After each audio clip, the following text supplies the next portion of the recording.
வீட்டுக்கு பின்னாடி இருக்கக்கூடிய ஒரு சின்ன இடத்த நம்ம எப்படி நல்ல முறையில் பயன்படுத்தி அதை பயனுள்ளதாக மாற்றிக்கலாம் அப்படின்னு யோசித்தா, இந்த மாதிரி பழங்கள், சில காய்கறிகள், கிழங்கு வகைகள், சில வகை பூக்கள், மருதாணி,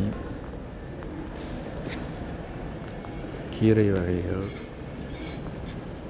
வாழை, இந்த மாதிரி நம்ம வீட்டுக்கு தேவையான பொருட்களை நாமே பயிரிட்டு